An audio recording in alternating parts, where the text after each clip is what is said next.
بسم اللہ الرحمن الرحیم۔ السلام علیکم۔ آج کے ویڈیو میں پاکستان کے معاشی صورتحال پر تفصیلاً بات کروں گا،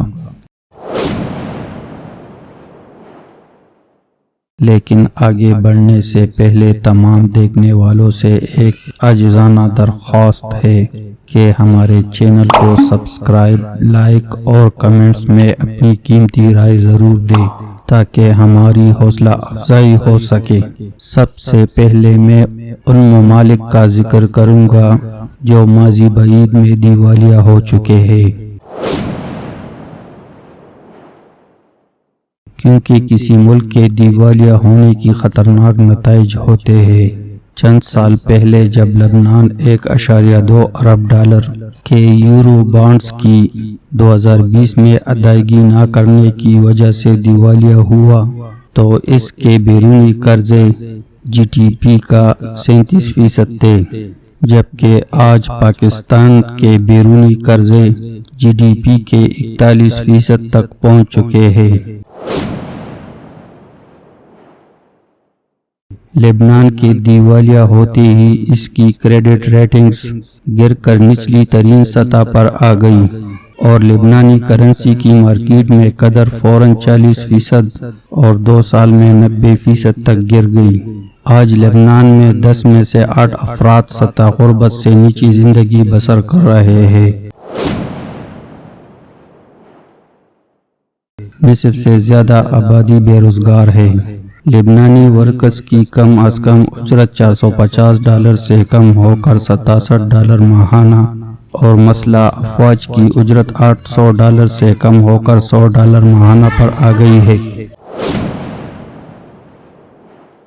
دیوالیہ پن کی دوسری مثال سری لنکا ہے، جو سیاحوں کی توجہ کا مرکز تھا، جہاں کے بازاروں میں روشنی کی وجہ سے صبح نہیں ہوا کرتا تھا۔ آج وہ اندھیرے میں ڈوبا ہوا ہے۔ ڈالر کی کمی کے باعث ملک میں اشیاء خوردونوش اور پیٹرول کی شدید قلت ہے۔ IMF نے مدد سے انکار کر دیا ہے کیونکہ سری لنکا $52 ارب کا ڈیفالٹ ادا کرنے کے لیے قرضوں کی وصولی کا پروگرام چاہتا ہے۔ چین $1 ارب کے قرضوں کے عدم ادائیگی کی وجہ سے پہلے ہی 99 سال کے لیے لیز پر سری لنکا کی بندرگاہ پر قبضہ کر چکا ہے۔ لیکن پاکستان، لبنان اور سری لنکا نہیں، بلکہ واحد اسلامی جوہری طاقت ہے۔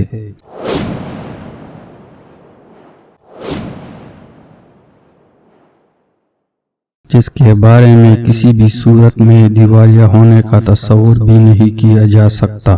اللہ نہ کرے کہ پاکستان میں ایسا کچھ ہو، لیکن خدا نخواستہ یہ اگر پاکستانی کرنسی کے ساتھ ہوا تو روپیہ 90% ڈی ویلیویشن سے $220 سے گر کر $418 تک پہنچ سکتا ہے،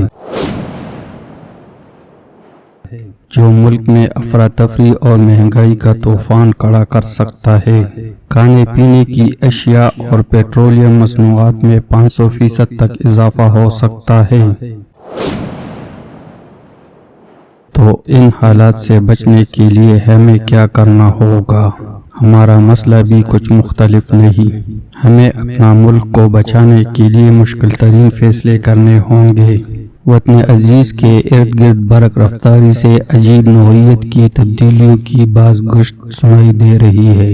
امریکہ اور ایران جوہری معاہدے کی جانب بہت تیز رفتاری سے بڑھ رہے ہیں۔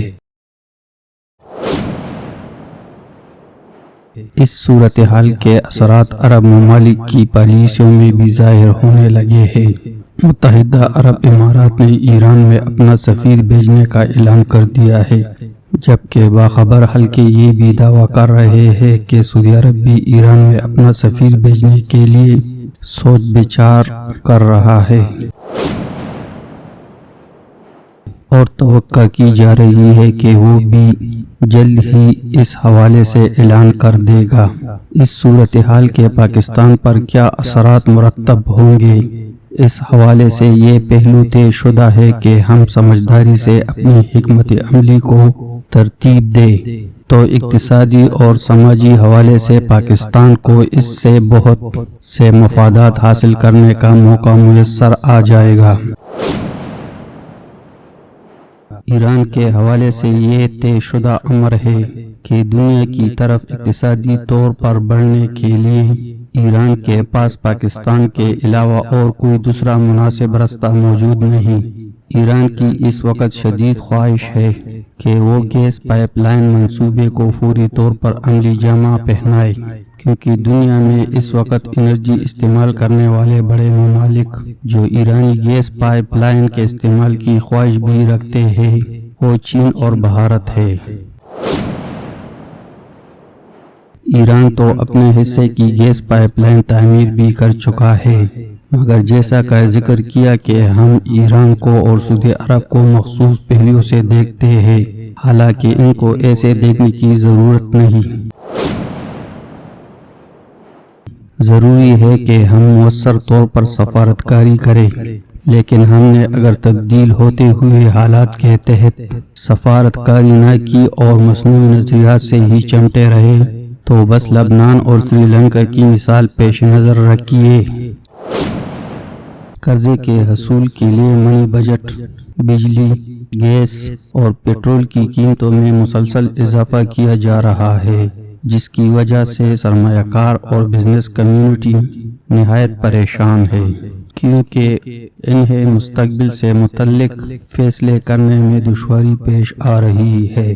معاشی استحکام اور سرمایہ کاری کے فروغ کے لیے کسی ملک میں پالیسیوں کا تسلسل ہونا انتہائی ضروری ہے، لیکن ملک میں سیاسی بے یقینی اور معاشی بحران کی وجہ سے حکومت معاشی پالیسیوں میں تسلسل برقرار نہیں رکھ سکتی، جو کہ بہت ہی ضروری ہے، اور اس کے علاوہ ہمارے پاس کوئی دوسرا راستہ بھی نہیں ہے۔ آپ کو ہماری یہ چھوٹی سی کاوش کیسی لگی؟ اگر پسند آئی ہو تو مہربانی فرما کر ہمارے چینل کو سبسکرائب کریں اور اپنی قیمتی رائے کا اظہار ضرور کیجیے۔ آپ سب کا دیکھنے کا بہت بہت شکریہ۔